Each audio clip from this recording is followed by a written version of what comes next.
Hi guys! Magandang gabi! Welcome back po dito sa Gandara SRU channel for Showbiz Update. Andito na naman nga po akong muli nagbabalik.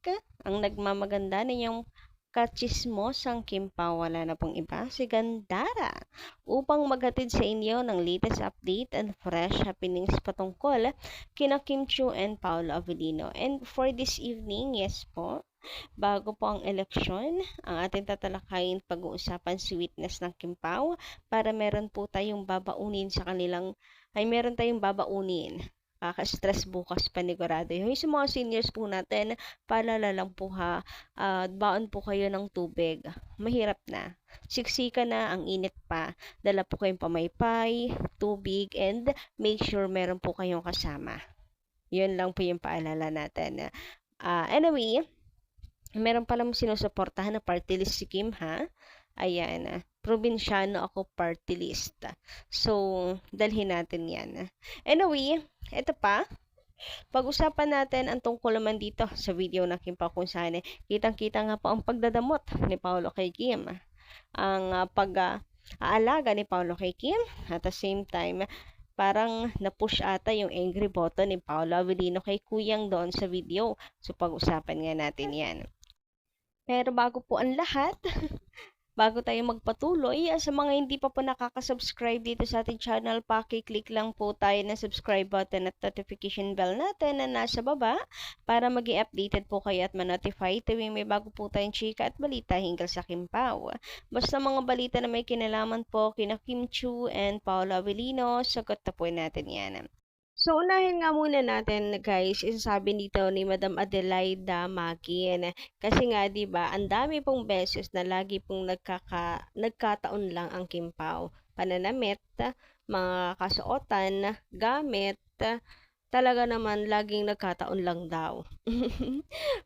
Pero ito nga, 'di ba? So kinorek tayo ni Madam Adelaida kasi nalimutan ko kung ano yung pangalawa eh. So ang first pala ay accident, pangalawa coincidence, pero pag three times na nagkataon lang, abay hindi na po talaga nagkataon lang, intentional na. Gusto na, planned na, or destined na. Yan. So, paano nga naman ang Kimpaw ngayon? Thank you so much, Madam Adelaida. O, di ba? Destiny talaga ang Kimpaw. Ang dami ng beses. Planned na talaga. Intentional na talaga. Gusto talaga nila. Lagi na silang machi-machi. Twinnie is winning nga. Ika nga, di ba? Ni Kim Chiu.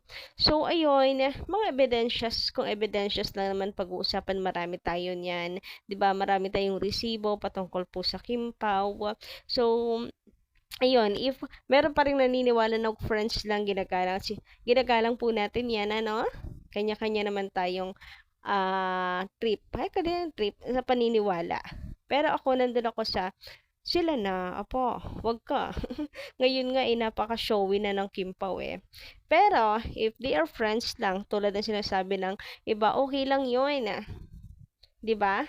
Sa simbahan pa rin ang tuloy niyan. Hoy! Lakas ng fighting spirit, ganyan dapat. Good vibes lang. Samantala, sabi naman dito ni Madam Baby Je Kihilio, Baby Je, magandang gabi po sa inyo, shoutout. Parang ngayon ko lang nabasa po yung pangalan niyo, Madam Baby, so magandang gabi and welcome dito sa Gandara SRU. Sabi niya, yes, sabi ni Robbie Domingo, may case sa puso ni Paolo. Natawa naman ako dito. Ngayon, meron na ring case sa tenga. Noong una sa puso lang, ngayon naman sa tenga. Yes, yung hikaw kasi ni Pao, eto oh. This, ayan. Malinaw ba? Malinaw ba sa paningin ninyo? Letter K talaga yan. Sana malinaw at malinaw na malinaw sa inyo na letter K yung hikaw ni Paolo Avellino. So, talagang puro na K. K, K, K. Charot. Hindi, bukod daw kasi kay Aki, abay kay Kay or kay Kim na umiikot yung mundo niya. Hay, grabehan naman nga yan. Kaya may pa-letter K dyan. Si Kim naman, abay may pa-letter A, as in Avelino. O, di ba bongga? Sige sabihin nyo nga sa akin, mag-friends pa ba? Parang hindi na, no? Mag-jowa na talaga, no? Sige na, makonvince na kayo para marami tayo happy-happy. Charot. Pero alam niyo ba, pwera biro ha, pwera biro, seryoso to. Alam nyo, nararamdaman ko na yung announcement ng Kim Pao. Nararamdaman ko na aamin na tong dalawang to. Opo. Pwera na lang kung gusto pa nilang patagalin. Pero hindi, kasi magjowa na talaga yung galawan nila Ramdam ko talaga. Sana totoo at magkatotoo yung aking kutob. Anyway, dito man tayo sa komento ni Madam Merlita Aurea Rodriguez. Ayan, Madam Merlita, magandarang gabi. Sabi niya dito, nako gandara. Pinanood ko yung fan run nila kanina. Grabe ang pag-alalay ni Paolo sa chinita natin. Gusto kong kiligin pero nauna ang kaba ko. Kasi papunta sila. Kim Pao sa tent ata nila yon habang naglalakad sila Kim. Nasa likod si Pao ni Kim. Napansin ni Pao ang isang lalaki. Sinasabayan si Kim. Inalalaya ni Pao sa likod si Kim. Napansin ni Paolo kasi mabilis maglakad si Kim. Aba, talaga namang sinasabayan din talaga si Kim. Yun yung parang sinabihan ni Pao yung lalaki, parang pinalis ni Pao. Talagang nakasunod pa din siya papuntang tent pero hindi siya nakapasok para lang ata sa artista yung tent. Sana mapanood mo din. Kakabahan ka at maiinis ka doon sa mama. Well, actually, ito yung pinaka sentro ng ating update po ngayon, Madam. Yes po. Kasi pansin ko rin talaga siya. Aba, saktong-sakto naman yung comment nyo na to. Na nasakto. Nakapila talaga to sa update ko kasi akala ko ako lang. Ako lang yung parang na-push ata si angry button ni Paula Avellino. Napanood nyo rin ba yung video? Ipi-play ko po sa inyo mamaya para mag-gets nyo kami ni Madam Merlita. Pati naman ako parang medyo slight. Hindi na siya fun kasi if fun siya, talagang hindi yan titigil sa camera. Hindi siya titigil. I mean, kung makakuha na siya ng video, picture ni Kim, okay na yun Pero parang stalker na kasi yung dating. So, si Pao to the action agad. Na pinagsabihan niya agad. And for the guardia ang ang papi sa kanyang prinsesa. Si Kim naman dire-diretso lang. So, ayun, sa pagpapatuloy, sabi dito, iniisip ko baka uminit ang ulo ni Pao. Opo, halata ko rin. Aba, parehas pala tayo. Halata ko yun. Akala ko nga, iniisip ko nga kapag in-update ko to sa inyo. Naku, mukhang baka nega yung dating ng mga subscriber ko dito Baka sabihin ini-issue ko si Pao na may anger issue. Pero napansin nyo din pala. Well, he is protective lang siguro kay Kim. Yes po. Attentive siya So may negative energy sigurong napansin at naramdaman si Pao kaya ganoon. So eto nga, sabi pa po dito, halatang halata yung mama talagang sunod siya ng sunod kay Kim. Kasi naman ang ganda ni Kim, ang puti-puti niya. Sana mapanood mo kung paano ni Pao iningatan ang princess niya.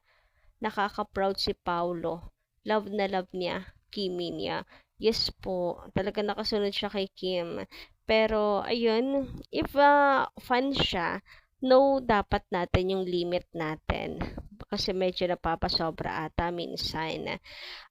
Nagtimpi naman si Paolo So, napansin, may negative energy na lang siguro siyang naramdaman. Kaya, umaksyon na si Paolo Avellino. So, si Kuya parang napagsabihan nga ni Pao. Ayun, very attentive si Paolo kay Kim. And, sobra akong humanga sa kanya. Mga ganon. Alam mong, iingatan niya no matter what si Kimberly. So, eto guys, yung video panoorin po ninyo ayan. Todo protekta talaga siya kay Kim. Nakakatuwa lang panoorin ang Kim Pao na ganyan. So sweet, napaka-showy na.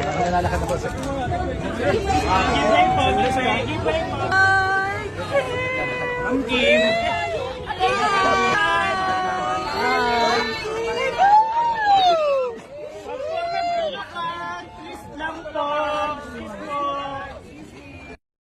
Actually guys, mahaba-haba pa tong video na to. Pero ayun nga,